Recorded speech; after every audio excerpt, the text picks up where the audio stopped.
কলেজে সবার সামনে একটা ছেলে আমাকে প্রপোজ করেছে। অবশ্য ছেলেটাকে আমি চিনি, আমার ফ্রেন্ড রবিন রায়হান। এতদিন ফ্রেন্ড হিসাবে আমার সঙ্গে ছিল, কিন্তু আজ ও আমাকে সবার সামনে এভাবে প্রপোজ করেছে। যখনই আমি রবিনকে কিছু বলতে যাব, কোথা থেকে আচমকা একটা ছেলে এসে আমার গালে চর বসিয়ে দিল। আমি টাল সামলাতে না পেরে নিচে পড়ে যাই। এত জোরে গালে থাপ্পড় পড়ায় ঠোঁট কেটে রক্ত পড়ছে। আমার গায়ে কোনোদিন কেউ হাত তোলেনি, আজ প্রথম কেউ আমাকে মেরেছে। তাই কান্নাটা আর আটকে রাখতে পারলাম না, কোনো আওয়াজ ছাড়াই কেঁদে উঠলাম। হাত দিয়ে কান্না মুছতে মুছতে চারদিকে একবার তাকালাম। সবাই কেমন জানি ওই ছেলেটার দিকে তাকিয়ে, আবার আমিও ছেলেটাকে পর্যবেক্ষণ করছি। এই ছেলেটির নাম রোশন চৌধুরী, বয়স মাত্র 25।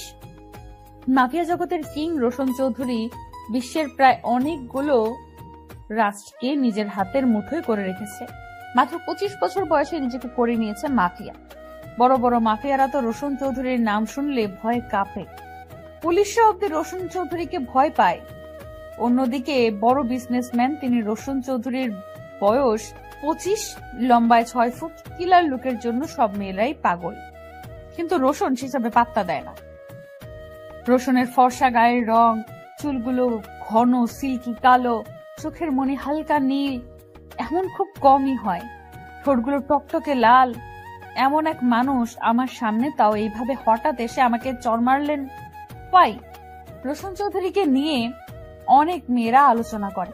তাদের কাছ থেকে আমি জানতে পেরেছি ওই লোক কেমন, আর ওনার একটা ছবিও দেখেছিলাম, যাকে কল্পনাও করিনি সামনাসামনি দেখব। আজ সে আমার ঠিক সামনাসামনি দাঁড়িয়ে আছে। তার উপর আমি গালে হাত দিয়ে ওই লোকটার সামনে গিয়ে দাঁড়ালাম। ভয়ে আমার অবস্থা খারাপ। একটা মাফিয়ার সামনে দাঁড়িয়ে আছি আমি, ভাবা যায়? তাও ভয়কে এক সাইডে রেখে বলে উঠলাম, আপনি আমাকে মারলেন কেন?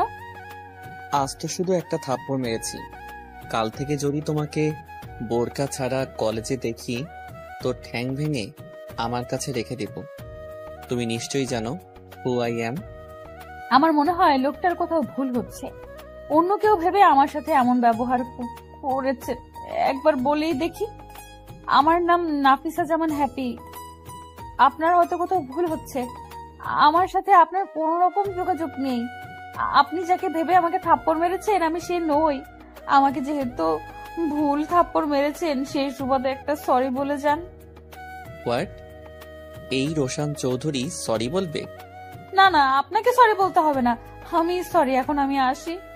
ওনার সাথে অনেক গার্ডরাও আছে। আমার তো গলা শুকিয়ে কাঠ। কি এক পরিস্থিতিতে আছি, আজ আমার দিনটা এভাবে যাবে ভাবতেও পারছি না।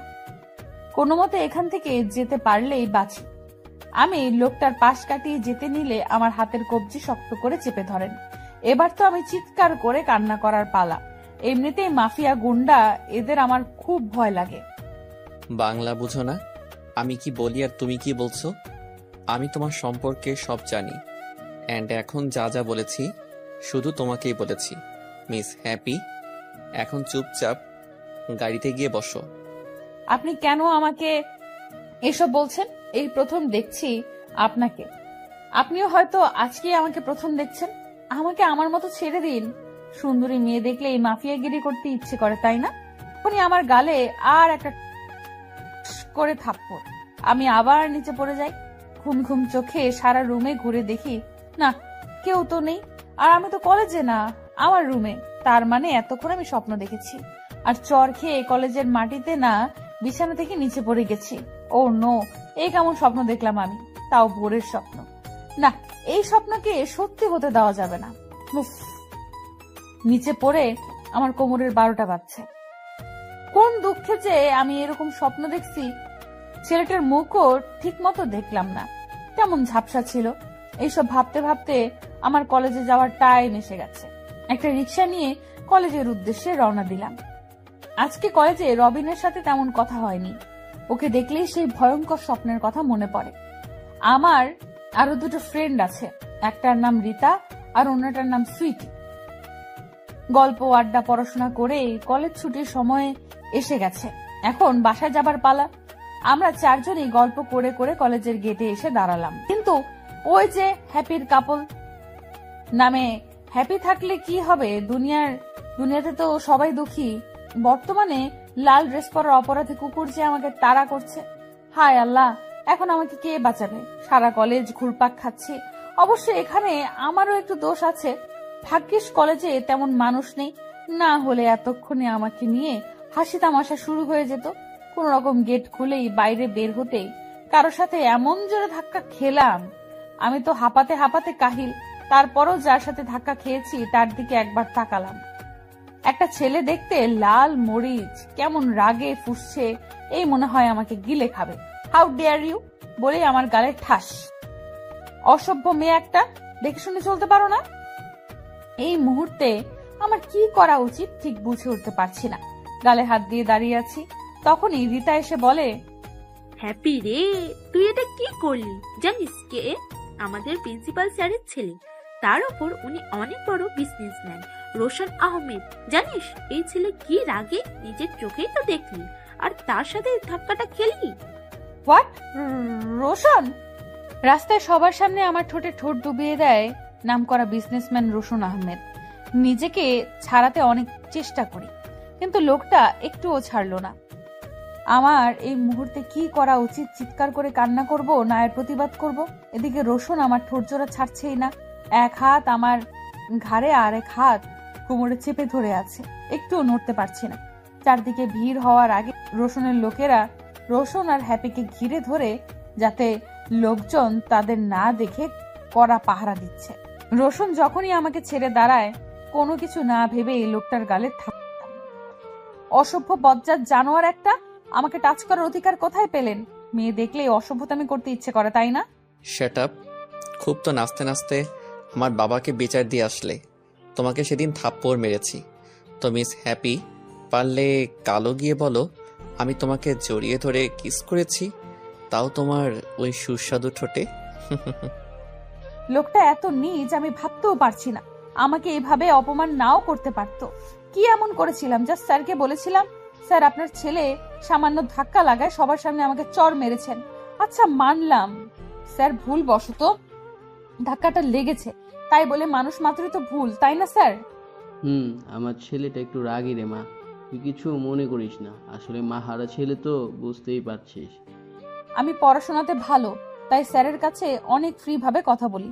স্যাররা ব্রিলিয়ান্ট স্টুডেন্টদের সাথে কথাবার্তা বলায় ফ্রি থাকেন, তেমনি আমি আর স্যারকে কিছু বলিনি। বেরিয়ে আসি, বাসায় যাওয়ার পথে রাস্তায় ওই অসভ্য রোশন আমার সাথে এমন করে। আমি আর এক মুহূর্ত লোকটার সামনে দাঁড়াতে পারছি না। কান্না করতে করতে বাসায় এসে পৌঁছালাম। দৌড়ে রুমে গিয়ে দরজা আটকে দিলাম। রাগ হচ্ছে খুব, রাগে রাগে আমার চুল ছিঁড়তে ইচ্ছে করছে। আমি কি খারাপ মেয়ে আমার সাথে এমন করলো? লোকটাকে কখনো ক্ষমা করব না। 3 দিন হলো আমি কলেজে যাই না। মা না যাওয়ার কারণে জানতে চাইলো, আমি বলি শরীর খারাপ লাগছে তাই, কিন্তু আমার কেন জানি বারবার মনে হচ্ছে বাসা থেকে বের হলে এই লোকটার সামনে পড়বো, আর আমি চাই না অসভ্য লোকটার সামনে পড়ি। কিন্তু মায়ের চাপে আর ফ্রেন্ডগুলোর চাপে পড়ে যেতে হচ্ছে। আজ রেডি হয়ে যখন বের হব, ভাইয়া বলে ওঠে আজকে নাকি ও দিয়ে আসবে আমাকে কলেজে। ভাইয়ার বাইক আছে, বাইকে করেই নিয়ে যাবে। কলেজের সামনে আমাকে নামিয়ে ভাইয়া চলে গেল। আমি যখন গেটে পা রাখবো, কোথা থেকে কয়েকটা লোক এসে আমাকে জোর করে গাড়িতে তুলে নিয়ে নেয়।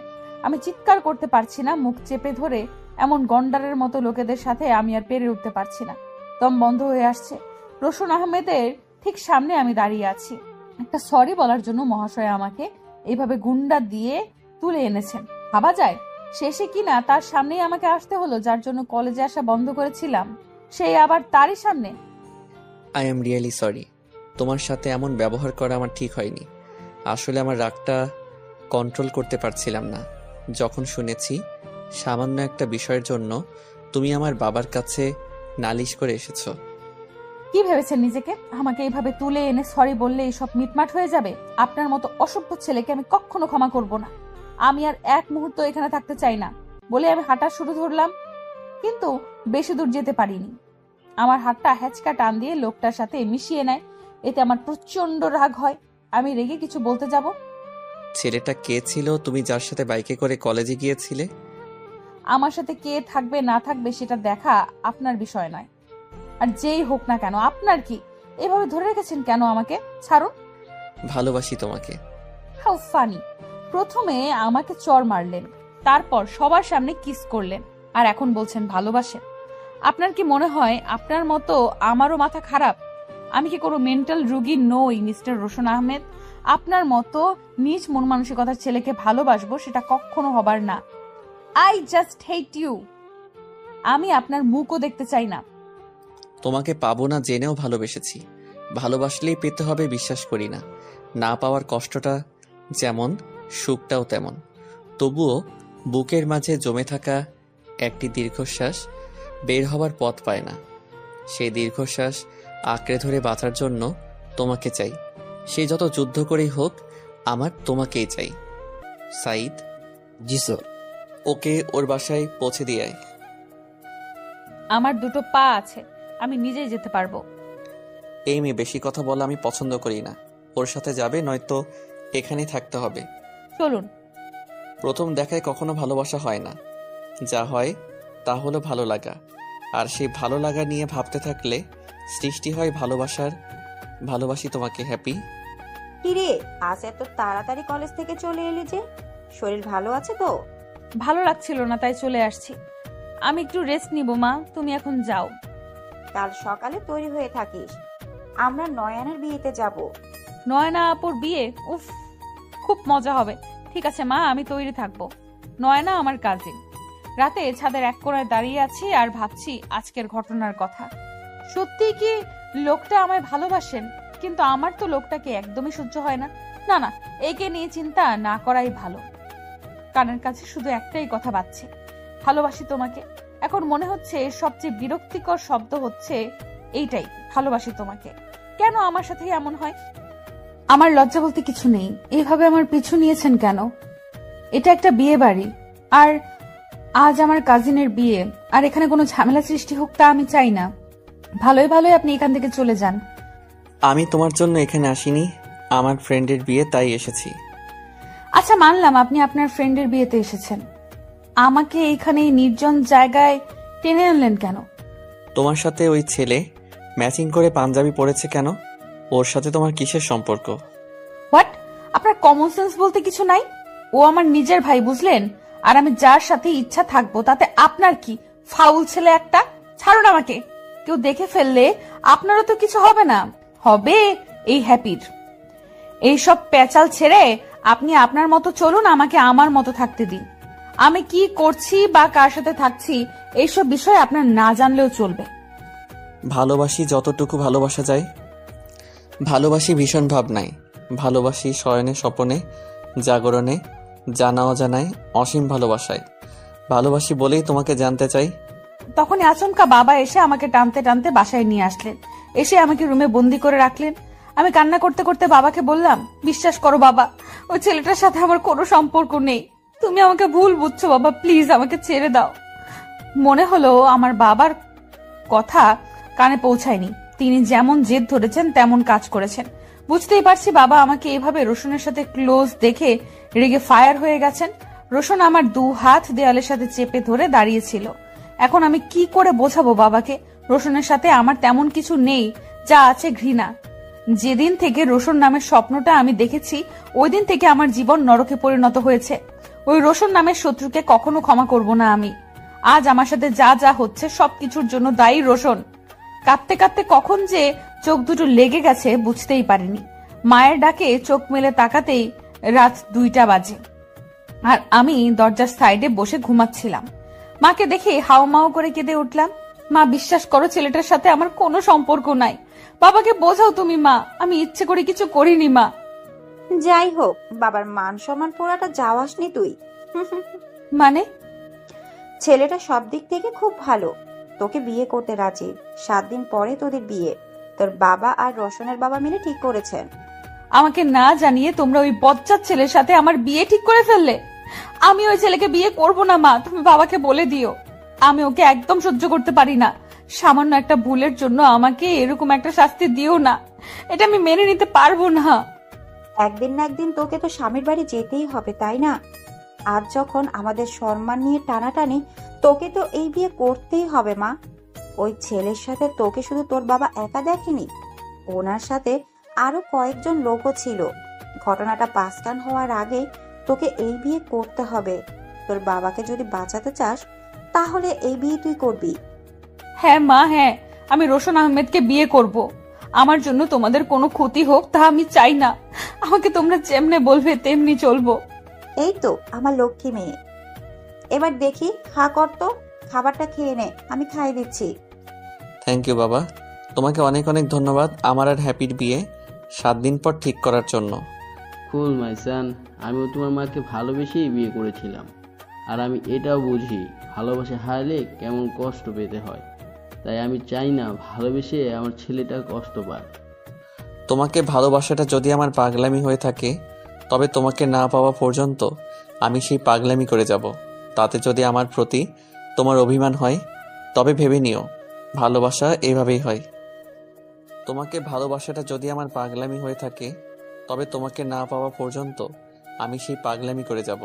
তাতে যদি আমার প্রতি তোমার অভিমান হয়, তবে ভেবে নিও ভালোবাসা এভাবেই হয়।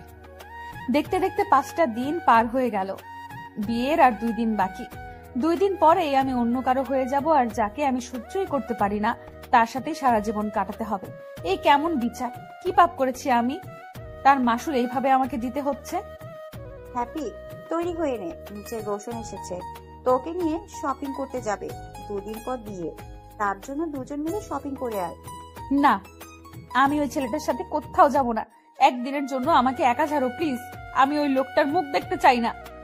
2 দিন পর যার সাথে সংসার করবি আর এখন বলছিস তার মুখ দেখতে চাস না? জাস্ট 6 মিনিট তৈরি হয়ে নিচে আয়, না হলে তোর বাবা রেগে যাবে। আর তুই তো সেদিন বললি আমরা যা বলবো তাই শুনবি, তাহলে এখন সেটাই কর। গাড়িতে চুপচাপ বসে আছি আমি, আর আমার পাশে রোশন ড্রাইভ করছেন। রাগী ফেস নিয়ে বসে আছি আমি। এই লোকটার সাথে হেসে হেসে কথা বলা আমার জন্য ইম্পসিবল। তার জন্যই মনের ভেতর রাগ, আর চুপচাপ বসে থাকাই ভালো। হঠাৎ গাড়িতে গান বেজে উঠল। রাতের সব তারা আছে দিনের গভীরে, বুকের মাঝে মন যেখানে রাখবো তোকে সেখানে, তুই কি আমার হবি রে।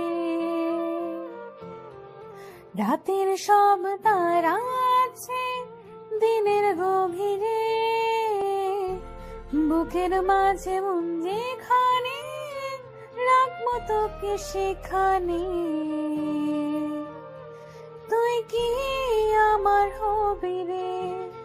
মন বাড়িয়ে আছে দাঁড়িয়ে তোর হৃদয়ে গেছি হারিয়ে, তুই জীবন মরণ সবই রে, তুই কি আমার হবি রে। সহ্য তো একটা খাটাস বেটা। আজব একটা খাটাস মাইয়া। উফ, কোন ঝামেলায় পড়লাম। এর সাথে নাকি আমার সারা জীবন থাকতে হবে, ভাবা যায়? বিয়ের শাড়ি গয়না সব রোশনের চয়েসে কেনা হয়েছে। আমাকে কিছু বললে আমি কোনো রেসপন্স দেইনি, যা ইচ্ছা করুক। আমার কি, আমার মতো তো আর বিয়ে হচ্ছে না যে আমি নাচতে নাচতে শাড়ি গয়না কিনবো। যার মতে হচ্ছে সেই কিনুক। কেনাকাটা শেষে একটা রেস্টুরেন্টে নিয়ে আসলেন, 2টো কফি অর্ডার দিলেন। আমি চুপচাপ কফি খাচ্ছি, আর এই লোকটার সাথে একটুও কথা বলার ইচ্ছে নেই আমার। তাই যা বলছেন সব সহ্য করে যাচ্ছি। হ্যাপি মাই বেবি, বলো তো আমরা হানিমুনে কোথায় যাব? What baby? আমি ওনার কোন জন্মের বেবি? এসব কোন ধরনের ন্যাকামি? একদম ন্যাকা সাজবেন না। আপনার জন্য আজ আমার এই দশা, আর আসছেন হানিমুন নিয়ে। ঠিক আছে, হানিমুন ক্যান্সেল। এখন আমরা বাসরাত নিয়ে কিছু আলোচনা করি। আমার আর সহ্য হলো না, ওখান থেকে চলে আসি। গাড়ির কাছে রোশন ও পেছন পেছন আসছে। এসে ধপাস করে গাড়ির সিটে বসে পড়ি। হ্যাপি সোনা, এভাবে চলে এলে কেন? আমাদের আলোচনা তো এখনো শেষ হয়নি। আর একটা কথা যদি আপনি বলেন, তাহলে আমার চেয়ে খারাপ আর কেউ হবে না। খুন? তোমার একমাত্র হবু বরকে তুমি খুন করবে? বিয়ের আগে বিধবা হতে চাও? দেখো হ্যাপি, আমার এত তাড়াতাড়ি মরার শখ নাই। আগে আমাদের বিয়ে, তারপর বেবি, বেবির বিয়ে, তারপর বেবির বেবি হবে, ওদেরও বিয়ে, তারপর ওদেরও বেবি। এসব না দেখে তো আমি মরছি না। That's it. এবার মনে হয় আমার মেন্টাল হসপিটালে খোঁজ নিতে হবে। আমি আর পারছি না। এমনিতেই রাগে আমার গা জ্বলে যাচ্ছে, তার উপর এই ছেলের বকবকানি অসহ্য। ইচ্ছে করছে নিজের মাথা নিজেই ফাটিয়ে ফেলি। উফ, গাড়ি স্টার্ট দিবেন নাকি আমি গাড়ি থেকে নেমে নিজেই চলে যাব? এভাবে রেগে ফায়ার হচ্ছ কেন? জানো তোমাকে রাখলে পেতনির মতো লাগে। হোয়াট? এই হ্যাপি আর পেতনি? আপনি একটা মহিষ, বাদর, অ্যানাকন্ডা, হনুমান, পেতনির বর, পেতনা। জি ম্যাডাম, লাস্টের কথা একদম সঠিক।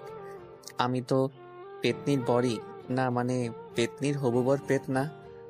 ইচ্ছে তো করছে লাথি মেরে গাড়ি থেকে ফেলে দেই। বজ্জাত লোকটার সাথে কথা বলতে বলতে বাসায় পৌঁছে গেছি। আমি এসেই সোজা আমার রুমে চলে আসি। দেখলাম কয়েকজন বয়স্ক মহিলা আছেন, কি না কি প্রশ্ন ছুড়ে মারবে তার আগেই আমি গায়েব। আমার ফ্রেন্ডের বিয়ের দাওয়াত দিয়েছি, একটু পরেই চলে আসবে। বিয়ের দিন পর্যন্ত আমার বাড়িতেই থাকবে। রীতা আর সুইটি ওরা দুইটাই বর্তমানে আসছে। এসেই তো জানতে চাইবে আমি কাকে বিয়ে করছি। রোশনের কথা জেনে ওদের সিন ক্রিয়েট কেমন হবে কে জানে। এই এই তোরা কি করছিস? দে আমার মোবাইল। কাকে কল করতে যাচ্ছিস? আরে দে না। তুই তো সেই কখন থেকে বলছি এনা তোর বরের নাম বল, আর তোর হারামি ভাইটাও তো বলছে না। বলি নাম জানলে কি তোর বোরকে আমরা নিয়ে নেব? আহারে, বেচারির মুখটা দেখে নেওয়ার কথা শুনে কেমন চেহারাটা ফ্যাকাশে হয়ে গেছে। ওই বজ্জারটাকে তোরা নিলেই তো আমি বাঁচতাম। আমাদের হ্যাপি তো দেখে হবু দুলা ভাইয়ের ওপর খুব রেগে আছে। কারণটা কি জানতে পারি? আমার বিয়ে রোশন আহমেদের সাথে হবে। হোয়াট? এটা এটা কিভাবে কিভাবে সম্ভব? সম্ভব? তারপর সব খুলে বলি ওদের আমার আর রোশনের সম্পর্কে। I hate Roshan. আমি এখনো রোশনকে ঘৃণা করি। আমি যা বুঝতে পারছি রোহান ভাইয়া তোকে ভালোবাসে, তার জন্য এরকম করছে।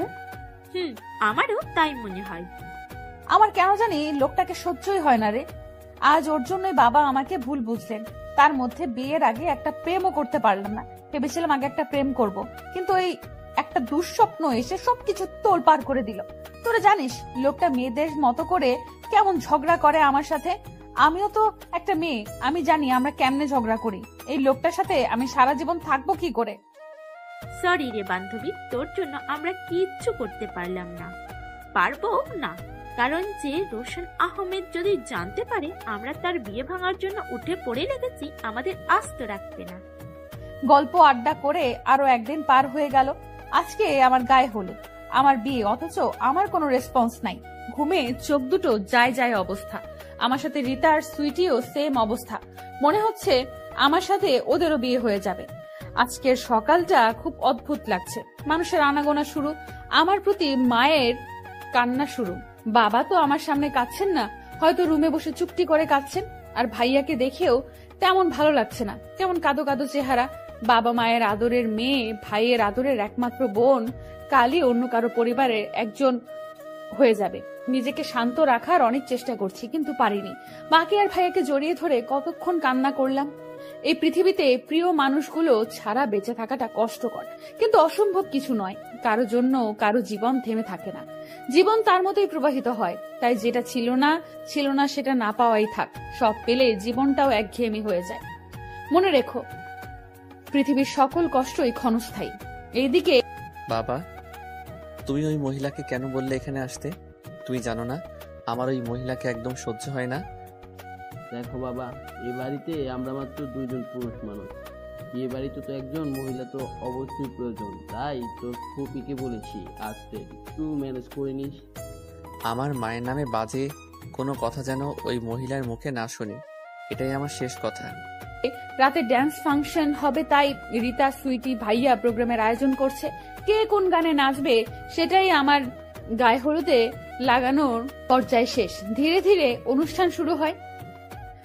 मैं तेरी आँखों में रहता हूँ, तुझे पता न चले, तेरे हर पल में गुजरा हूँ, तुझे पता न चले, करे तो फिर क्या करे, तेरे बिना कैसे जिए, आँखों में प्यार लिए, बोलो कहाँ कहाँ फिरे, सजनी पास बुलाना, के दिल आज टूटा है, आज टूटा है, सजन मान जा। वो आज रूठा है, आज रूठा है, कोई उसे मनाए ना, जाने जा दिल तुझे ही चाहे ना। জালরাজ ব্র্যান্ডের সব গানই আমার ভালো লাগে।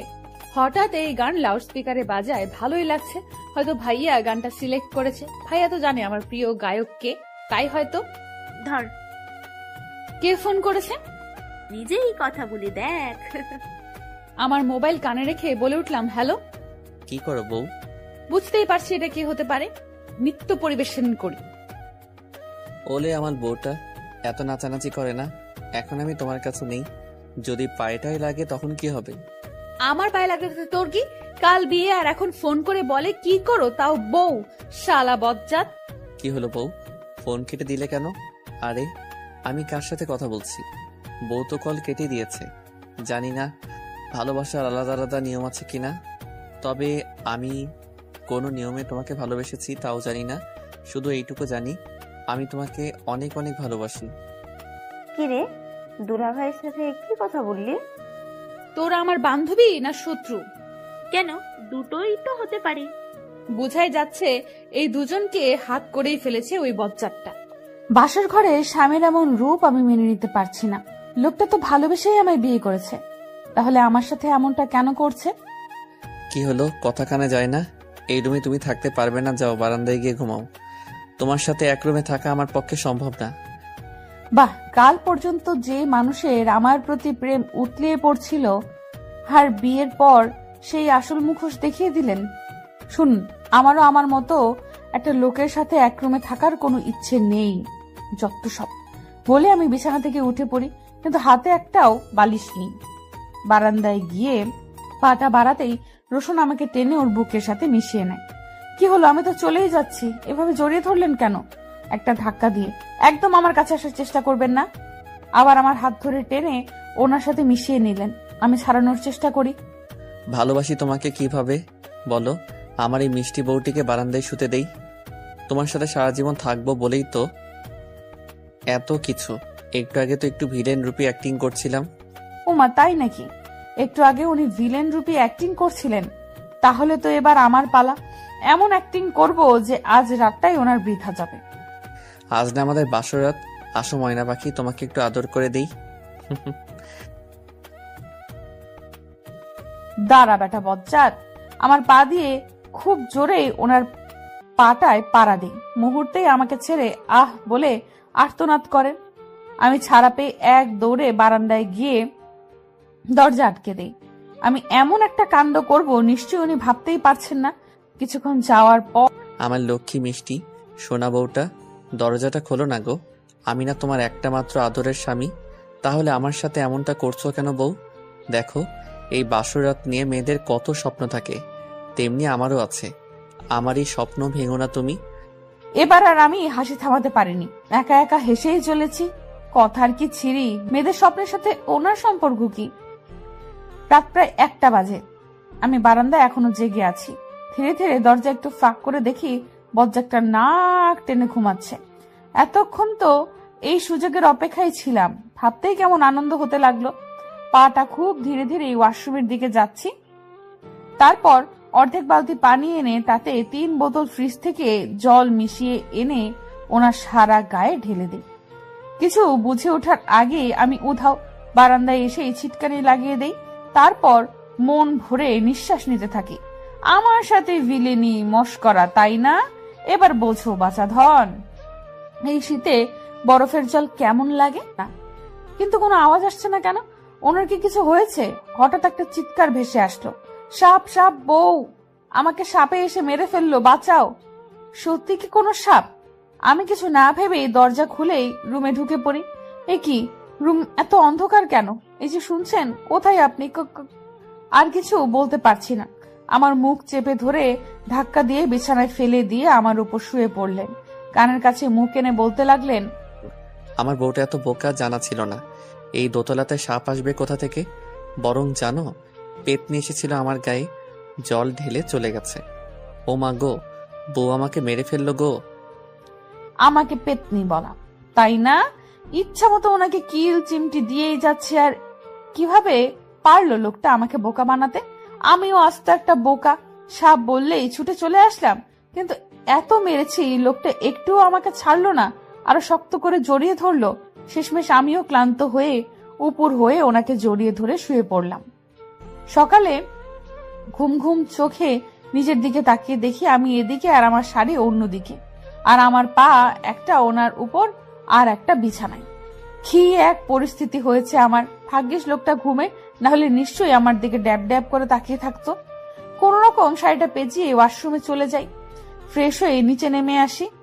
মাথায় ঘোমটা দিয়ে এসেই দেখি আমার ফুফি শাশুড়ি বসে কফি খাচ্ছে। আমি ওনার কাছে গিয়ে সালাম করলাম। একটা অল্প বয়সী মেয়ে এসে আমার হাতে 2 কাপ কফি এনে দিল। আগে একটা তোমার শ্বশুরকে দিয়ে আসো, তারপর রোশানকে, পরে এসে তুমি খাবে। আমিও চুপচাপ ওনার কথা মেনে চললাম। শাশুড়ি মা নেই, থাকলে নিশ্চয়ই ফুফির মতো আদেশ করতেন। প্রথমে বাবাকে গিয়ে কফি দিলাম। বাবা রেডি হয়ে বসেছিলেন, হয়তো কলেজে যাচ্ছেন। আমি কফি দিয়ে সালাম করে চলে আসতে নিলে বাবা বলে উঠলেন, শোন মা, কাল থেকে তুইও আমার সাথে কলেজে যাবি। একটু পরেই তোর বই সব চলে আসবে। বাবা আমি পড়াশোনা করব। অবশ্যই, এমন ব্রিলিয়ান্ট স্টুডেন্ট কি পড়াশোনা ছাড়া মানায়? Thank you sir. সরি বাবা।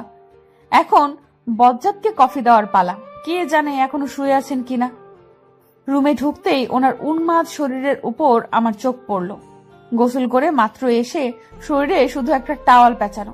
আমাকে দেখা মাত্রই ওনার 2 হাত দিয়ে বুক ঢেকে বলে উঠলেন, সিসি, তোমার লজ্জা শরম বলতে দেখি কিছু নেই। এভাবে দরজায় নক না করে চলে এলে এখন আমার কি হবে গো? আমার তো সব শেষ হয়ে গেল। ঢং দেখে আর বাঁচি না। দরজা লাগালেই তো পারতেন। আর সে যাই হোক, আপনার শরীর তো আর কোনো পরনারী দেখেনি, দেখলে আপনার বউই দেখেছে। তাতে তো ঢং করার কি আছে? তা তো বটেই, তুমি তো আমার একটা মাত্র আদরের বউ। তাহলে এটা দেখে কি হবে? এটাও না হয়। এই এই একদম এ কাজ করবেন না, অসভ্য ছেলে একটা। কোন রকম দৌড়ে কফির কাপ রেখে ওখান থেকে চলে আসি। বাইরে এসে বড় বড় নিঃশ্বাস নিতে থাকি। আমার নাকি লজ্জা শরম নেই। বেটা খাটাস বজ্জাত একটা, একটু থাকলে তো নিশ্চয়ই টাওয়ালটা খুলে ফেলে দিত। কি বেলজ্জাহীন ছেলে রে বাবা। ওনার ফুফি আজ বিকেলে চলে গেছেন, কিন্তু একটা বিষয় আমি লক্ষ্য করলাম। রোশন আর ফুফির মাঝে কোনো ঝামেলা আছে, না হলে ওরা ঠিক মতো কথা বলতো। কিন্তু বিষয়টা কি হতে পারে? রুমে যেতেই আমার সামনে মোবাইল হাতে উনি একটা ছবি দেখালেন। সেটা দেখে রাগে নিজেকে আর আটকে রাখতে পারিনি। কি করব যখন ভেবে পাচ্ছি না, ঠিক তখনই ওনার হাত থেকে মোবাইলটা নিয়ে একটা আছাড় মেরে ভেঙে ফেলি। এরকম অসভ্যতামি করার মানে কি? আর আপনি তো তখন শুয়েছিলেন, এটা কখন তুললেন? আর এরকম একটা মেয়ের ছবি তুলতে আপনার লজ্জা করে না? নিশ্চয়ই আমার লজ্জা করেনি, কারণ আমি তো পরনারীর ছবি তুলিনি, আমার বউয়ের ছবি তুলেছি। কি বলো? অসভ্য একটা, আমার কথা আমাকেই ফেরত দিচ্ছে। এমন ছবি কেউ তুলে ঘুমের মধ্যে আমার শরীর তোলা, তাও একটা শাড়ির জায়গায় আর আমি অন্য জায়গায়? কি সাংঘাতিক ব্যাপার। এমন একটা নিষ্পাপ ছেলে এমন করবে ভাবা যায়? 3 বছর পর রায়হান ফিরছে দেশে। দেশে ফেরার একটাই উদ্দেশ্য, রায়হানের ভালোবাসার মানুষকে আপন করে নিজের করে পাওয়া। এতদিন এই দিনের অপেক্ষায় ছিল রায়হান। তার একমাত্র ভালোবাসার মানুষ নাফিসা জামান নিশাদকে একটাবার দেখার জন্য উতলা হয়ে পড়েছে। কখন পৌঁছাবে সে তার মায়ের কাছে? সে তার মায়ের কথা রেখেছে। এখন তো মায়ের কথা রাখার পালা। নিশাদকে রায়হানের সাথে বিয়ে দেওয়া। কোনো এক কুয়াশা ভেজা সকালে দেখেছিলাম তোমায়। দেখেছিলাম সাদা শীতের সাজে এলোমেলো চুলে মুখ ঢেকে যায়, আর পাগল হয়ে যাই আমি। কি নিষ্পাপ চাহনি তার, চোখের ভাষায় বলে দিতে চাই আমিও ভালোবাসি নিশাদ। হ্যাপি নাম চেঞ্জ করে নিশাদ রাখা হয়েছে। আজ ভাইয়া এসেছে ওর সাথে বাসায় নিয়ে যাওয়ার জন্য। কয়েকদিন ওখানে থেকে আসবো। বাবা আর ওনাকে বলে বেরিয়ে পড়ি। আসার সময় দেখলাম ওনার চেহারা একদম মলিন হয়েছিল। মুখ ফুলিয়ে বলে উঠলেন, ঠিক আছে যাও, তাড়াতাড়ি আসবে। ভাইয়া পাশে ছিল তাই কিছু বলতে পারিনি। অবশেষে বাসায় এসে পৌঁছলাম। এদিকে না, একটা নজর আগে নিশাদকে দেখে আসি কেমন আছে ও। আমার যে আর তর্স হয়েছে না, তারপর না হয় বাসায় যাব। কলিং বেল বাজতেই আমি গিয়ে দরজা খুলে দিই। রায়হান ভাইয়া আপনি? কেমন আছেন ভাইয়া? ভালো, তুই কেমন আছিস নিশাত? জি ভাইয়া, আমিও ভালো আছি। ভেতরে আসুন। না রে, আজ থাক, অন্য একদিন আসবো। জরুরি একটা কাজের কথা মনে পড়েছে। আঙ্কেল আন্টিকে আমার তরফ থেকে সালাম জানিয়ে দিস। রায়হান ভাইয়ের সাথে আমার পরিচয় ছিল 4 বছর, 1 বছরের একটু আধটু কথা হতো। আর 3 বছর থেকে ওনাকে দেখতে পাইনি, কোথায় হয়তো চলে গিয়েছিলেন উনি। যেহেতু আমার বড় ভাইয়া বলে ডাকি, লোকটা এমনিতে খুব ভালো, কেমন সম্মান দিয়ে কথা বলেন। কিন্তু আজ এতদিন পর ওনার চাহিদা কেমন তৃষ্ণার্ত। হঠাৎ আমার ফোনের রিং বেজে উঠলো। হ্যাঁ, বজ্জারটা কল দিয়েছে। আসতে না আসতেই কল দেওয়া শুরু। এখন রিসিভ না করাই বেটার মনে করি। সকালে তো কত সুন্দর আমার চুল কাটার জন্য দৌড় করিয়েছেন, তাও কাছি হাতে। তার একটাই কারণ, আমার চুল নাকি ঘুমালে ওনার মুখে এসে পড়ে, তার জন্য আমার চুল কাটা প্রয়োজন। ভাগ্যিস সেই সময় ভাইয়া চলে আসছিল, না হলে তো আমার চুলের 12টা বাজিয়ে ছাড়তো খাটাসটা। কি হলো বউ, আমার কল ধরছে না কেন? রাগ করেছে মনে হয়। কিন্তু আমি তো কিছু করিনি। রাগ করবে কেন? ও মনে হয় আমি সঙ্গে যাইনি বলে রাগ করেছে। রাগ করে না লক্ষ্মী সোনা, আমি কালই আসছি তোমার কাছে। কি হলো বউ, আমার কল ধরছে না কেন? রাগ করেছে মনে হয়। কিন্তু আমি তো কিছু করিনি। রাগ করবে কেন? ও মনে হয় আমি সঙ্গে যাইনি বলে রাগ করেছে। রাগ করে না লক্ষ্মী সোনা, আমি কালই আসছি তোমার কাছে। এইসব কথা এখন থাক, এতদিন পর বাড়ি ফিরেছিস, যা রুমে গিয়ে রেস্ট নে বাবা। না মা, তুমি আগে বলো। সকাল হলেই নিশাতের বাসায় যাবে প্রস্তাব নিয়ে। আমি আর দেরি করতে চাই না। দেখ বাবা, এতদিন যখন অপেক্ষা করে থাকতে পেরেছিস, তাহলে 3টে দিন অপেক্ষা কর। ঠিক আছে মা, তুমি যা ভালো মনে করো। কিন্তু একটা কথা, আমার শুধু নিশাতকেই চাই। রায়ানের মা ভাবতে লাগলেন, হে আল্লাহ, এখন আমি কি করব? এই ছেলে তো মেয়েটাকে ছাড়া কিছুই বুঝতে চাইছে না। আমার ছেলে জীবন কি আমার জন্য নষ্ট হয়ে যাবে? কিন্তু আমি তো এটা চাইনি। যেদিন রায়হান আমাকে নিশাতের কথা বলেছিল, আমি নিজে রায়হানকে বলেছিলাম, বাবা এখন তো তুই বেকার, কোনো কাজকর্ম করিস না, মেয়েটাকে এনে কি খাওয়াবি? তার চেয়ে বরং তোর বাবার বিজনেসের কাজে জয়েন করে নিজের পায়ে দাঁড়া। আমি তোকে কথা দিচ্ছি, ওই মেয়ের সাথে আমি বিয়ে দিব। তার জন্যই আমার ছেলেটা কাজের জন্য দেশের বাইরে চলে গিয়েছিল। 3 বছর পর এখন যদি জানতে পারে তার প্রেয়সী অন্য কারোর সাথে বিয়ে হয়ে গেছে, তখন আমার ছেলেটা কি করবে? সব সব দোষ আমার। এই ভাই, আমার বিয়ে হয়ে গেছে বলে আমার সাথে একটু গল্পও করবি না? বলে তোর হৃদয়ে দয়া মায়া বলতে কিছু নেই? দেখো, এখনো কিছু বলছে না। ও ভাইয়া। কে আপনি? আর আমার রুমে কি করছেন? মা, ও মা, এই মেয়েটা কে দেখো তো। আমি কে তাই না? দাঁড়া, বোঝাচ্ছি তোকে আমি কে। কে হইতো? আরে এ তো দেখি আমারই একমাত্র বোন। বলে আমার বোনটার কি হয়েছে? কাঁদছে কেন? হোয়াট? আমি কাঁদছি? ফাজিল ভাই একটা। মনে হচ্ছে আমার আর আমি কোনো ভূতের মুভি করছি। সারা রুম কেমন ভয়ে ভয়ে আওড়াচ্ছি। তার একটাই কারণ, রুমে আমি একা আর মোবাইলে গেম খেলছি। হঠাৎ আমার নাম ধরে কেউ ডেকে উঠলো, নিশাত। আমি তো কাউকে দেখতেই পাচ্ছি না, কে হবে? ভূত না তো। ধীরে ধীরে ব্যালকনিতে যেতেই পেছন থেকে কেউ আমাকে জড়িয়ে ধরলো। আমি যখনই চিৎকার করব, লোকটা বলে উঠলো, বউ কেমন আছো? তার মানে আপনি আমাকে ভয় দেখাচ্ছিলেন এতক্ষণ? যা দুষ্টু, আমি ভয় দেখাতে যাবো কেন? আমি তো মজা করছিলাম। অসভ্য একটা, ছাড়ুন আমাকে। লোকটা তো ছাড়ছেই না, আরো পারলে আমার গলায় মুখ ডুবালো। কাঠ থেকে চুল সরিয়ে সেখানে চুমু খেতে লাগলো। আমি চোখ বন্ধ করে তা উপভোগ করছি। হঠাৎ মনে পড়লো দরজা খোলা, যদি কেউ চলে আসে, তাই ওনাকে হালকা ধাক্কা দিয়ে রুমে চলে আসি। আপনি ফ্রেশ হন, আমি নাস্তা নিয়ে আসছি। রান্নাঘরে যাওয়ার সাথে সাথে মা আমার হাতে নাস্তার ট্রে ধরিয়ে দিলেন। আমিও চুপচাপ নিয়ে আসি। রুমে এসে দেখি উনি আমার ছোটকালের পুতুল একটা ভেঙে ফেলেছেন। 3টা থেকে একটা ভেঙে টুকরো টুকরো করে দিয়েছেন। আপনি আমার পুতুল ভাঙলেন কেন? তার একটাই কারণ, এখানে শুধু আমি আর তুমি থাকবো। তৃতীয় কোনো ব্যক্তি বা পুতুলও না। That's it. এখানে আর একটা পুতুল আর 2টা ছেলে পুতুল ছিল, তাই বলে একটা ভেঙে ফেলতে হবে? কি আজব লোক একটা। আপনি ছাদে আর আমি সারা বাড়ি খুঁজে বেড়াচ্ছি আপনাকে। আমাকে চোখে হারাচ্ছ বুঝি? অবশ্যই না, এই প্রথম আপনি আমার বাসায় এসেছেন। জামাই হিসেবে আপনার খেয়াল রাখার দায়িত্ব অবশ্যই আমার। এতে চোখে হারানোর কি আছে? আমাকে তুমি চোখে হারাও না, তাই না? এইভাবে এগোচ্ছেন কেন? ওমা, স্বামীর খেয়াল রাখবো তাই তো কাছে আসছি। কাছে না আসলে খেয়াল রাখবে কি করে? আমি আপনার খেয়াল দূর থেকেই রাখতে পারবো, কাছে আসার কোনো প্রয়োজন নেই। দেখুন, আর কিছু বলতে পারলাম না। ওনার ঠোঁটের সাথে আমার ঠোঁট মিলিয়ে নিলেন। পরম আবেশে ঠোঁট দুটো চুমু দিতে থাকেন। আমি আর ওনাকে আটকাই না। দিন একবার হলেও একটু ভালোবাসা পাবার জন্য আমিও ছটফট করি। যাই হোক, অবশ্য একমাত্র স্বামী আমার। আজ কলেজে এসেছি বাবার সাথে, আর বাসায় যাব ওনার সাথে। তাই ছুটি হওয়ার সাথে সাথে রীতা, সুইটি, রবিনকে ক্লাসে ফেলে চলে আসি আমি গেটে। এসে দেখি উনি গাড়িতে হেলান দিয়ে দাঁড়িয়ে আছেন। আমাকে দেখার সাথে সাথে একটু এগিয়ে আসলেন। আমিও এগোতে লাগলাম। আমাদের ঠিক মাঝখানে এসে দাঁড়ান রায়হান ভাইয়া। ওনাকে এইভাবে আমার সামনে দাঁড়িয়ে থাকতে দেখে কেমন অপ্রস্তুত হয়ে উঠি। ভাইয়ার পেছনে উনি দাঁড়িয়ে আছেন। ভাইয়া, আপনি এখানে কিছু বলবেন? আয়, তোকে বাসায় ড্রপ করে দিয়ে আসি। ওইদিকেই যাচ্ছিলাম, তাই ভাবলাম তোকেও সাথে করে নিয়ে যাই। থ্যাংক ইউ ভাইয়া।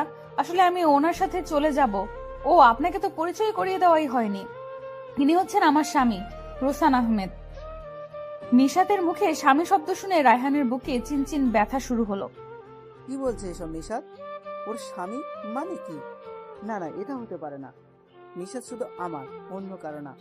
হয়তো নিশাত আমার সাথে ফাজলামি করছে, কিন্তু ও তো এমন মজা আমার সাথে কখনো করে নাই। নিশাতের মুখে মিষ্টি হাসি দেখিয়ে রায়হান তার হাত বাড়িয়ে দিল রোশনের দিকে। হাই মিস্টার রোশন, আমি রায়হান চৌধুরী। রোশন হ্যান্ডশেক করে বলে, হ্যালো। তা নিশাত, বিয়ে কবে করলি? বুকে পাথর চেপে কথাটা বললাম। হয়তো এক্ষুনি চোখের জল টপ করে গড়িয়ে পড়বে। জি ভাইয়া, 15 দিন হলো। 9 তারিখে বিয়ে হয়েছে। ও, আসলে আমি জানতাম না। এতদিন দেশের বাইরে ছিলাম তো তাই। আচ্ছা ভাই, ভালো থাকিস। একদিন না হয় রোশনকে নিয়ে আমাদের বাসায় আসিস। আপনি কি হয়েছে, এভাবে রেগে আছেন কেন? ছেলেটার সাথে তোমার সম্পর্ক কি ছিল? যা বলছি তার সঠিক উত্তর দাও। ওনারা আমাদের প্রতিবেশী ছিলেন। আমাদের বাসার পাশে রায়হান ভাইয়ার বাসা ছিল। তারপর তাদের কিছু একটা হয়েছিল, ওখান থেকে চলে যান। আর 3 বছর পর ভাইয়া দেশে এসেছেন। আমাকে দেখেই ভাইয়া ভালো মন্দ জিজ্ঞাসা করেন, আর কিছু না। ঠিক আছে, গাড়িতে বসো। এদিকে রায়হান তার বাড়িতে ঢুকেই ভাঙচুর শুরু করে। একটার পর একটা জিনিস ভেঙেই চলেছে। মা, তুমি আমার সঙ্গে প্রতারণা করেছো। তোমার কথা তুমি রাখোনি মা। আজ আমার চোখের সামনে নিষাদ অন্য কারো। মা, তুমি ভাবতে পারছো আমার নিষাদ অন্য কারো হয়ে গেছে? শান্ত হ বাবা, এমন করিস না আর। আমার একটা ভুলের জন্য তুই তোর ফুলের মতো জীবন নষ্ট করিস না। দেখবি নিশাতের চেয়েও সুন্দর মেয়ে তোর জীবনে আসবে। আমার সুন্দর কোনো মেয়ে চাই না মা, আমার শুধু নিষাদকে চাই। তুমি প্লিজ আমার নিষাদকে এনে দাও। এটা যে আর সম্ভব না রে বাবা। নিশাতের স্বামী আছে, ওর একটা সংসার আছে, ও কখনো আসবে না। রায়হান আর কোনো কথা না বলে ওর রুমে চলে যায়, দরজা আটকা দেয়। এদিকে রায়হানের মা দরজায় ধাক্কা দিতে দিতে ক্লান্ত হয়ে চলে গেলেন। চলে যদি যাবে তবে কেন এসেছিলে আমার সাজানো জীবনে? ভালোই তো ছিলাম, একা একাই পথ চলতে শিখেছিলাম, চলছিলামও বেশ ভালোই। হঠাৎ করে এই জীবনে এলে তুমি, স্বপ্নের রাজ্যে ভাসিয়ে দিয়ে চলেও গেলে দূরে। মাঝখানে এলোমেলো করে দিলে আমায় সাজানো পৃথিবীটাকে। অবশ্য এখানে তোমার কোনো দোষ নেই। পারিনি বলতে তোমায় কতটা ভালোবাসি আমি। আমার এই মন জুড়ে শুধুই তুমি ছিলে, পারিনি তোমায় আগলে রাখতে। আই লাভ ইউ লিসা, ভালোবাসি তোমাকে, ভালোবেসে যাবো। হাই সুইটার্ট, কেমন আছো তুমি? কতদিন দেখা হয় না বলো তো? হোয়াট? চেয়ে দেখি উনি কারোর সাথে ফোনে কথা বলছেন। ওহ বেবি, তুমিও না কি যে বলো। তোমাকে দেখবো বলে আমারও মন কেমন আকুল হয়ে উঠেছে। ওকে, কালই আসবে। আমার আর তর্স হয়েছে না কখন তোমায় দেখবো।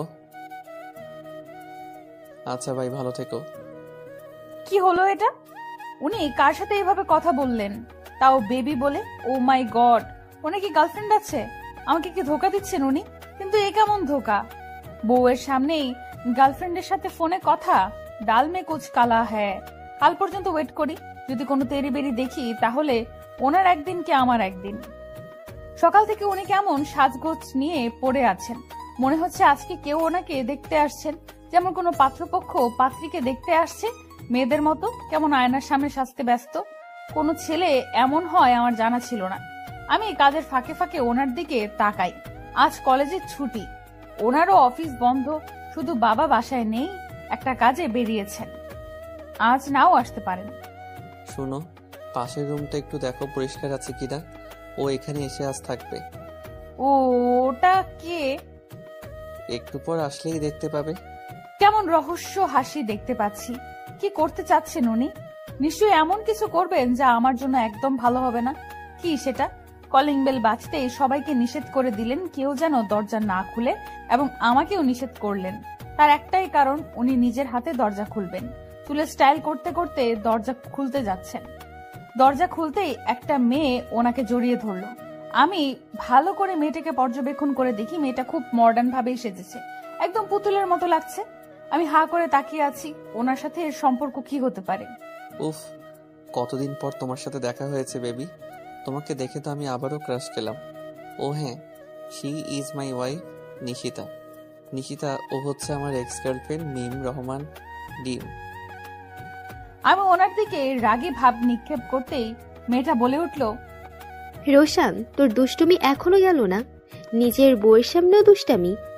নিশিতা কি ভাববে বলতো? আরে নিশিতাও মিমকে আর কিছু বলতে দেননি। উনি বলে উঠলেন, আহ বেবি, এসব কথা এখন থাক। অনেক দূর থেকে এসেছো, রেস্ট নাও আগে। শালা বজ্জাত, আমার সামনে অন্য একটা মেয়ের সাথে আদিক্ষেতা দেখানো হচ্ছে। মেয়েটা কিছু বলতে চেয়েছিল, তাও বলতে দিলেন না। মা গো, আমাকে কোথায় ফেলে রাখলে? চোখের সামনে সতীন থাকবে, তাও এক্স সতীন? না, আমি আর এ বাড়িতে থাকবো না। এক্ষুনি এখান থেকে চলে যাব। এমন পুরুষের সাথে সংসার করা আমার পক্ষে সম্ভব না। বউকে ঘরে রেখে অন্য মেয়ে নিয়ে ইটিস পিটিস করা, নিজের চোখে এটা দেখা অসম্ভব। যেই ভাবা সেই কাজ। সে লাগে যে আমার কাপড় জিনিসপত্র নিয়ে বেরিয়ে পড়লাম। দরজায় পা রাখতেই পেছন থেকে বলে উঠলেন, বউ, আমাকে একা এখানে ফেলে কোথায় চলে যাচ্ছ? ও মা, তাই বুঝি? আপনাকে একা রেখে যাচ্ছি তা কি করে হয়? আপনার তো বেবি আছে দেখলাম, ওকে নিয়ে থাকবেন যত সব। না না, আমার দুটো বেবি লাগবে। হোয়াট? আমার আপনাকে একদম সহ্য হচ্ছে না আর। আমাকে আটকানোর চেষ্টা করবেন না বলে দিচ্ছি। থ্যাংক ইউ বউ, তুমি আমাদের এভাবে সুযোগ করে দেবে আমি ভাবতেও পারিনি। সত্যিই তো, আমি তো মূর্খের মতো চলে যাচ্ছি ওদের সুযোগ করে দিয়ে। এটা তো আগে ভাবা উচিত ছিল। এখন তো উনি আমার স্বামী, ওনার উপর একমাত্র আমার অধিকার আছে, আর কারো না। হোক সে গার্লফ্রেন্ড, এত সহজে আমার জামাইটারে ছাড়ছি না। এ কি, তুমি না বললে চলে যাবে, আবার এদিকে কোথায় যাচ্ছ? অসহ্য। বাহ, ডোজটা দেখি কাজে লেগেছে। রাগে আমার চুল ছিঁড়তে ইচ্ছে করছে। একটা মানুষ কিভাবে ছলনা করতে পারে? ওনাকে দেখলে হয়তো আমি জানতাম না। বজ্জাত ছেলে একটা। এখন রুমে গিয়ে গুনগুন করে গান গাইছে। ময়না, এই ময়না। জি আপা, কিছু বলবেন? যে কাজ দিয়ে এসেছিলাম, কাজটা কি কমপ্লিট হয়েছে? জি আপা, সব কাজ হয়ে গেছে। তুমি শুধু রান্নাটা একটু টেস্ট করে দেখবে। চলো। ওনার দিকে রাগি চোখে একবার তাকিয়ে হাঁটা শুরু করলাম। এত রাগ কোথা থেকে আসে আমার বউটা? আচ্ছা যাই হোক, এটা যে প্রেমের লক্ষণ সেটা ভালোই বুঝতে পারছি। খাবার টেবিলে আমার চেয়ারে উনি মিমকে বসিয়েছেন। রাগে আমার মাথা ফেটে যাচ্ছে। কেন যে এত রাগ লাগছে আমার, ইচ্ছে তো করছে মিমের মাথায় ডিম ফাটিয়ে দিয়ে ফেলি। ওহ বেবি, খাচ্ছ না কেন? কেমন রোগা হয়ে যাচ্ছ? বলি নিজের প্রতি একটু খেয়াল রাখো। ও মাই সুইট বয়ফ্রেন্ড, তুমি তো আছোই আমার খেয়াল রাখার জন্য। এ মা, কাচের বাটিটা ভেঙে গেল বউ, তোমার কোথাও লাগেনি তো? বাটিটা পড়লো কি করে বউ? আমি ইচ্ছে করে ভেঙেছি, দরকার হলে আবারও ভাঙবো। ময়না, আরো কয়েকটা বাটি এনে দে। ও চাইছে যখন ভঙ্গক। নাও বউ, এখন তুমি ইচ্ছে মতো সব ফেলে দাও। ওহ রোশান, অনেক হয়েছে দুষ্টামি, এবার মেয়েটাকে একটু শান্তি দে তো। শোনো নিশাত, রোশান আর আমি কলেজ লাইফের ফ্রেন্ড। আসলে একদিন কলেজে ওকে বলেছিলাম আমার বয়ফ্রেন্ড হয়ে একটু অভিনয় করতে, একটা ছেলেকে দেখানোর জন্য। সেই থেকে আমার সাথে ফাইজলামি করে যাচ্ছে। শেষ পর্যন্ত বউয়ের সামনেও একই দুষ্টামি। বেবি, তুমি বানিয়ে বানিয়ে কথা কেন বলছো বলো তো? রোশান, আমি আর বসে না থেকে ওখান থেকে চলে আসি ছাদে। ফোঁটা ফোঁটা বৃষ্টি পড়ছে, আকাশে একটাও তারা নেই, কেমন শীতল বাতাস বয়ে যাচ্ছে, বাতাসে শরীরটা শিউরে উঠে। 2-3 ঘন্টা ধরে মনে হচ্ছিল একটা ঝড় বয়ে গেছে, কোথাও শান্তি পাচ্ছিলাম না। এখন মনটা হালকা লাগছে। মনের ভেতর যে তুফান চলছিল তা মুহূর্তেই বিলীন হয়ে গেছে। কেন এমনটা হলো? ওনার ধারে কাছে কোনো মেয়ে দেখলে আমার কেন এমন হয়? আমি কি তবে লোকটাকে ভালোবেসে ফেলেছি? ভালোবাসা শব্দটা হয় না কখনো পুরনো, হয় না কখনো মলিন, হয় না ধূসর কিংবা বর্ণহীন, যা শুধু রংধনুর রঙে রঙিন। হোক না সেটা এপার কিংবা ওপারের, তারপরও ভালোবাসা তো শুধু ভালোবাসাই। নিশাদকে দেখে তো মনে হলো ও তোকে ভালোবাসে, তাহলে এমন কেন করছিস ওর সাথে? এইটাই তো দেখতে চেয়েছিলাম, তাই এমন করছি। বউটাকে রাগাতে আমার হেব্বি লাগে। ফাজিল ছেলে একটা, তুই কোনোদিনও শোধরাবার নস। আগে যেমন ছিলি এখনো তেমন, কিন্তু আগের রাগটা আর এখন নেই। রাতে কি হলো? আমার বউটা এমন চুপচাপ হয়ে আছে কেন? এখনো কি রেগে আছে? দেখি তো একবার। হঠাৎ পেছন থেকে কেউ জড়িয়ে ধরলো আমাকে। কি হয়েছে আমার বউটার? এমন বাংলা পাঁচের মতো মুখ করে আছে কেন? কি বললেন আপনি? না না, কই কি বললাম?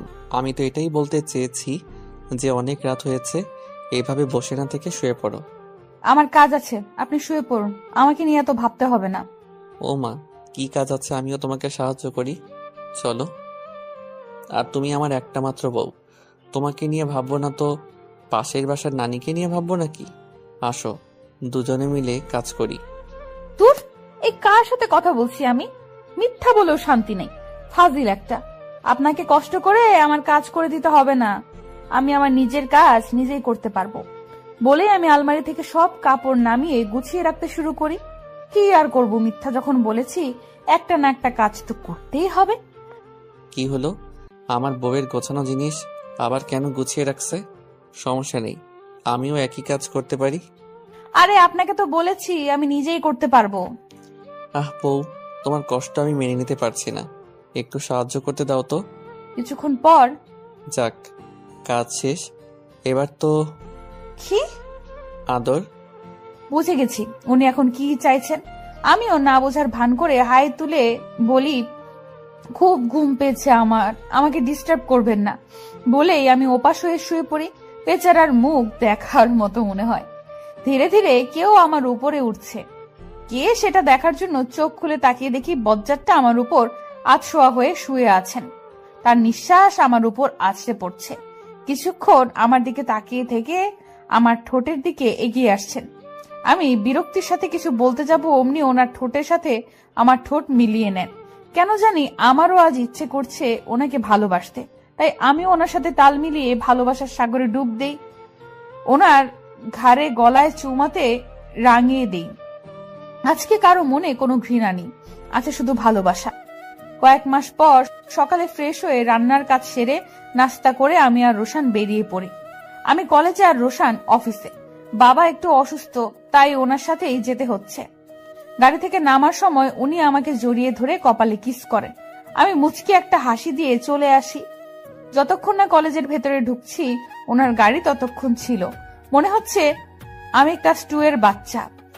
একটা মেয়ে, আজ তো দেখি আমার ফ্রেন্ড একটাও আসেনি, তার মানে সারাটা ক্লাস আমাকে একাই কাটাতে হবে। আমার শরীর কেমন যেন লাগছে, গা গুলিয়ে বমি আসার মতো। আর এক মুহূর্ত এখানে থাকতে পারবো না, গুরুতর কিছু হবার আগে এখান থেকে যেতে হবে। তাই একজন মিসকে শরীর খারাপ বলে চলে আসি কলেজ গেটে। কিন্তু এখানে যে আমার জন্য মহা বিপদ দাঁড়িয়ে আছে আমি ভাবতেও পারিনি। কয়েকটা লোক আমাকে ধরে ইয়া বড় একটা গাড়িতে তুলে নেয়। এরকম অবস্থায় আমি আর চোখ খুলে থাকতে পারিনি, সেখানে জ্ঞান হারাই। বিপদ যখন আসে তখন সেটা না জানিয়েই হঠাৎ আসে। এদিকে রোশানের মন অস্থির হয়ে আছে, কোনো কাজে মন লাগাতে পারছে না। কখন কলেজ ছুটির সময় আসবে সেই অপেক্ষায় আছে। এক এক করে সবাই চলে যাচ্ছে, নিশাতের কোনো খবর নেই। রোশানের সারা শরীর কেমন ঘেমে যাচ্ছে। নিশাতের কোনো দেখা না পেয়ে রোশান কলেজের ভেতরে ঢুকে পড়ে। ওখানে একজন মহিলাকে দেখে রোশান এগিয়ে যায়। নাফিসা জামান নিশাত, ও কোন ক্লাসে বলতে পারেন? ও হ্যাঁ, ও তো অনেক আগেই চলে গেছে। মেয়েটার শরীর খারাপ লাগছিল, তাই আমাকে বলে চলে গেছে। ধন্যবাদ বলেই রোশান এক মুহূর্ত ওখানে না দাঁড়িয়ে চলে আসে গাড়ির কাছে। যখনই গাড়ি খুলতে যাবে বয়স্ক একটা লোক এসে বলে, স্যার, আপনার যদি আপত্তি না থাকে তাহলে একটা কথা বলি। জি বলুন। আমি সকালে খেয়াল করে দেখেছি আপনি একটা মেয়েকে কলেজে নিয়ে গিয়েছিলেন, আর ঘন্টাখানিক পর মেয়েটি এখানে দাঁড়িয়েছিল। তারপর কয়েকটা লোক এসে মেয়েটিকে গাড়িতে করে তুলে নিয়ে যায়। আমি আড়াল থেকে সবকিছু দেখেছি স্যার। আপনার যদি কোনো উপকার হয় তাই বললাম। রোশান কি বলবে বুঝে উঠতে পারছে না। ওর মনের ভেতর যে অস্থিরতা ছিল তা দ্বিগুণ বেড়ে গেছে। দ্রুত ডাইভ করে বাসায় আসে, কিন্তু ফলাফল শূন্য। রোশান নিশাদ চিৎকার করে মাটিতে বসে পড়ে। ভাইয়া, আপনি আমাকে এখানে তুলে এনেছেন কেন?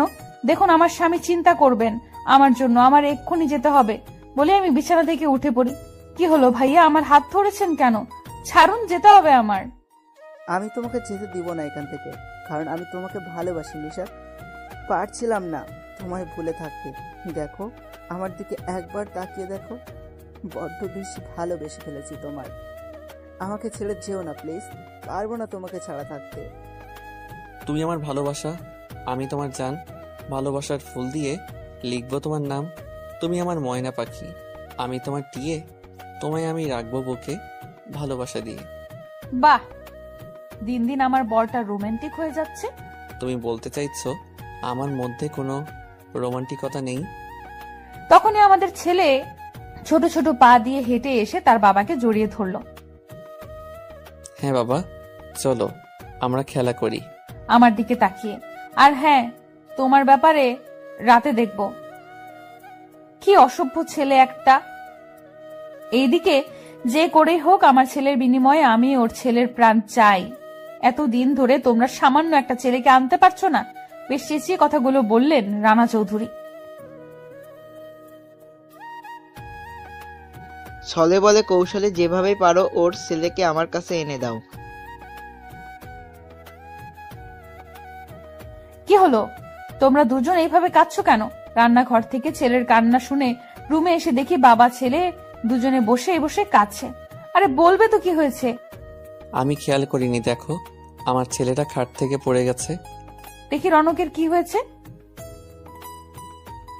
হ্যাঁ সোনা, আমি তো তোমার পাপার কান্না দেখছি। শুনুন, এখানে আপনার কোনো দোষ নেই, আর রনকের তেমন কিছু হয়নি। কোথায় ছেলেকে সান্ত্বনা দিবেন তা না, ছেলের চিৎকার শুনে নিজেই কাঁদছেন, আর আপনার কান্না দেখে রনকও কাঁদছে। এখন কি আপনারা কান্নাটা থামাবেন, না আপনাদের সাথে আমিও কান্না করব সেটার চিন্তাই করছি আমি। হ্যাঁ, আসলে ও পড়ে যাওয়ার সাথে সাথে মনে হচ্ছিল আমার কলিজাটাকেও ছিঁড়ে নিয়ে যাচ্ছে, তাই আসলে। হয়েছে, আর বলতে হবে না।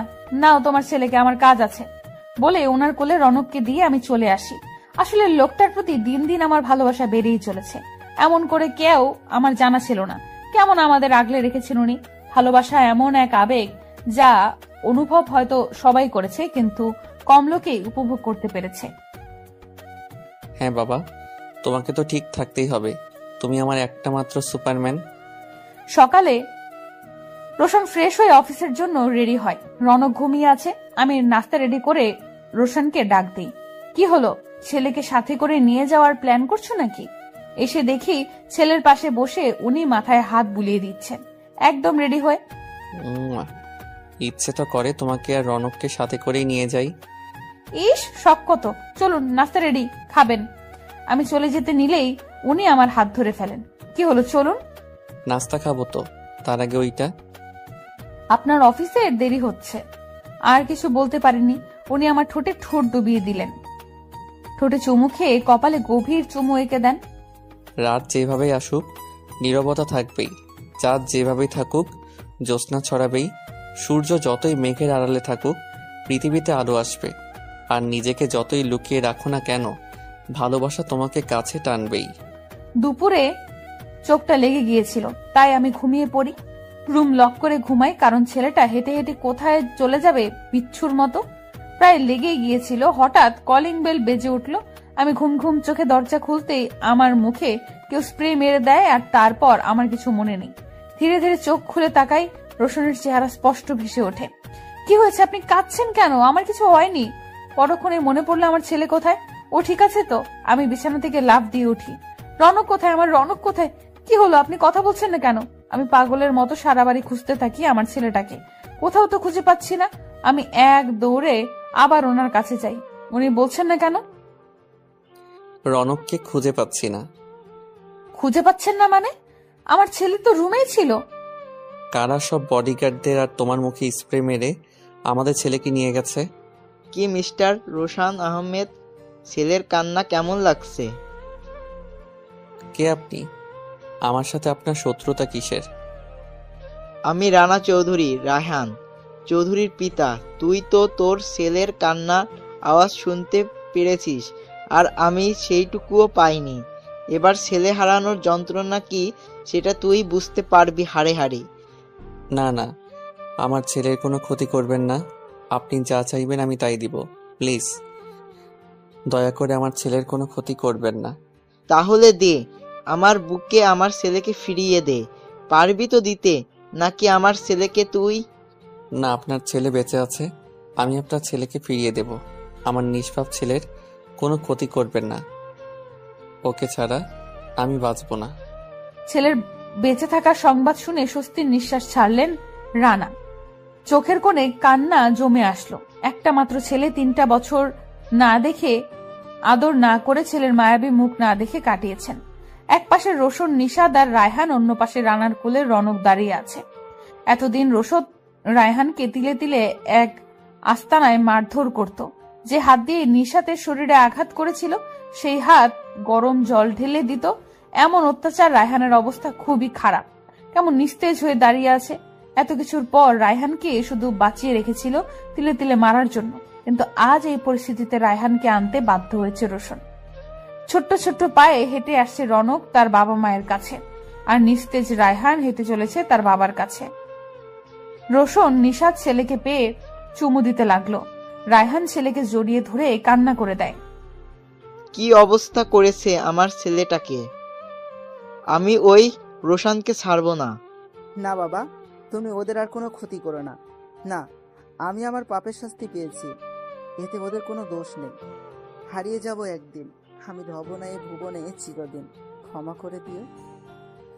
তোমরা আমায় ভুল করে থাকি যদি ক্ষমা করে দিও। বাঁশবাগানে বা গোরস্থানে হয়তো দেবে মোরে কবর। তোমরা আমায় ভুলে যাবে, রাখবে না আমি জানি আমার কোনো খবর। পড়বে কি মনে আমার কথা, ফেলবে কি অশ্রু কোনোদিন? ছোট্ট মাটির ঘরে আমার দেহ নিতর হয়ে পড়ে রবে। আধার এ কবরে আলোর প্রদীপ কেহ নাহি কব। জাল ব্যথা করবে না কেউ, জানি আমার পাশে কাটাবো একাকী রাত্রি দিন। আমাকে ক্ষমা করে দিও নিশাত, একটু ভালোবাসার জন্য তখন আমি পাগল হয়ে গিয়েছিলাম, তাই তোমার সাথে আমি। প্লিজ পারলে আমাকে ক্ষমা করো বলেই রায়হান চলে যায়। আমরাও আমাদের ছেলেকে নিয়ে চলে আসি বাসায়। ভালোবাসা এমন একটা বস্তু যা কখনো আপনাকে হাসাবে, কখনো আপনাকে কাঁদাবে, কখনো মধুর স্বপ্ন দেখাবে, কখনো হৃদয় ভেঙে চুরমার করে দিবে, কখনো সুখের সাগরে ভাসাবে, আবার কখনো কষ্টের অথই জলে ডুবাবে। তবুও মানুষ ভালোবাসে, তবুও মানুষ স্বপ্ন দেখে, কারণ এই সব আছে বলেই হয়তো মানুষ বেঁচে থাকে। অনেক অনেক ধন্যবাদ সবাইকে গল্পটা পুরোপুরি শোনার জন্য। আবারও দেখা হবে অন্য কোনো দিন, অন্য কোনো গল্পে। ততক্ষণে ভালো থাকবেন, সুস্থ থাকবেন। আল্লাহ হাফেজ, শুভরাত্রি।